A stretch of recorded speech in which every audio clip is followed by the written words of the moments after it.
নমস্কাৰ ৰূপজ্যোতিষ ব্লগলৈ সকলোকে স্বাগতম জনাইছোঁ। এয়া আমি কালাৰ ভিজন টেষ্ট কৰি আছিলোঁ। এই বৰ্ষ যেহেতু আমি প্ৰি মেডিকেল কৰাইছিলোঁ, জুন আৰু জুলাই মাহত আমি দুটা বেটছত প্ৰি মেডিকেল কৰাইছিলোঁ, তাৰে এয়া ভিডিঅ' কিছুমান আমি ৰাখিছিলোঁ। ইয়াতে আমি কালাৰ ভিজন টেষ্ট কৰাইছিলোঁ। এখন যিখন বুক হয় এইখন বুকেই প্ৰায় চেণ্টাৰবিলাকতে দিয়ে। আমি যিহেতু নিজেও দিছিলোঁ তেতিয়া আমি গম পাইছিলোঁ।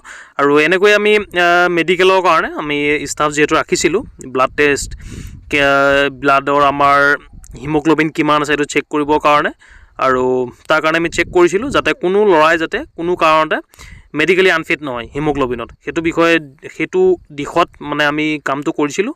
আৰু ইয়াতে আমি টেষ্ট কৰিছিলোঁ, চুগাৰটো টেষ্ট কৰিছিলোঁ, এক্সট্ৰা আমি চুগাৰটো টেষ্ট কৰিছিলোঁ। চুগাৰ টেষ্ট নকৰিলেও হয়, ডেকা মানুহৰ বাৰু চুগাৰৰ কোনো প্ৰব্লেম নহয়, কিন্তু আমি টেষ্ট কৰিছিলোঁ চুগাৰৰ যিহেতু আমাৰ কিট আছিলে, আৰু লগতে আমি হিমোগ্লোবিনটো টেষ্ট কৰিছিলোঁ।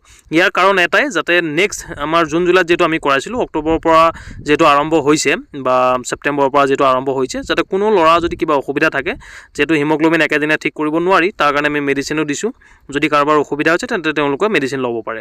যাৰ আমি ভেৰিক'জ ভেইন বা যিকোনো সমস্যা আমি যাৰ পাইছোঁ তেওঁলোকক আমি দেখাব দিছোঁ ডক্টৰক। আৰু এতিয়া 18 আছিলে এজন ল'ৰাৰ, একো প্ৰব্লেম নাই, ল'ৰাৰ অলপ বেছি থাকিলে একো অসুবিধা নহয়। হিমোগ্লোবিনৰ কথাটো কৈছোঁ, যিহেতু 14 to 18লৈকে আমাৰ ল'ৰা থাকিব পাৰে, কোনো অসুবিধা নাই। সেইটো কাৰণে আমি প্ৰি মেডিকেল টেষ্টটো কৰাইছিলোঁ। তাকে লৈ বহুত প্ৰশ্নও কৰিছিলে, কিন্তু প্ৰশ্নৰ উত্তৰ দি দিব মোৰ তাত যিহেতু সময় নাই, কাৰণ আমি যিখিনি বিচাৰিছোঁ কৰিবৰ কাৰণে আমি সেইখিনি কৰি যাম। সেইটোত আৰু আমাক কোনো বাধা দিব নোৱাৰে। ইয়াতে আমি ভেৰিক'জ ভেইন চাইছিলোঁ। ইয়াতে এজন ল'ৰাৰ অকণমান ভেইনডাল ইয়াতে ভিজিবল হৈছিলে, ৰাইট লেগটো তোমালোকে যদি চোৱা, ভেইনডাল অকণমান ভিজিবল হৈছিল। তাৰ কাৰণে মই ডক্টৰৰ পৰামৰ্শ ল'ব দিছোঁ, কাৰণ মেডিচিন ইয়াৰ ল'ব লাগিব। যদি বেছি হৈ যায় অপাৰেশ্যন কৰিব লাগিব।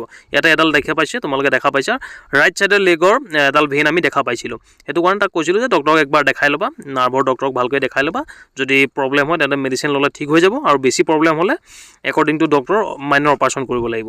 ইয়াতে আমি বি পি চেক কৰিছিলোঁ। বি পিটোতো বহুত ল'ৰা এইবাৰ ৰিমেডিকেল পাইছে, ৰিজেক্টটো হয় বি পিত, সেইটো কাৰণে বি পিও আমি ভালকৈ চেক কৰিছিলোঁ। নৰ্মেল মেচিনো আছিলে, আমাৰ এনেকুৱা ডাঙৰ মেচিনো আছিলে, নৰ্মেল যিটো আজিকালি অট'মেটিক, সেয়া মেচিনেতো আমি চেক কৰিছিলোঁ।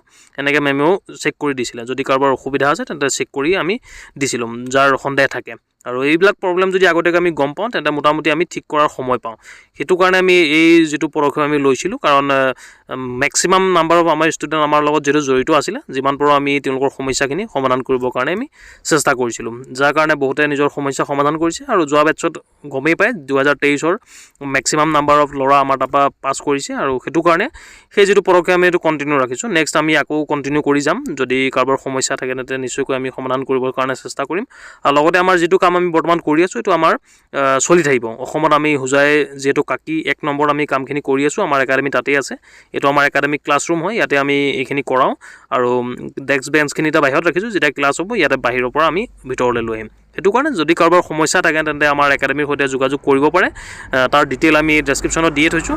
আৰু এইজটোৰ লগত তোমালোকে চোৱা, নিজৰ হাইটৰ লগত যিটো ৱেইট আছে এইটো তোমালোকে মিলাই ল'বা। Thank U.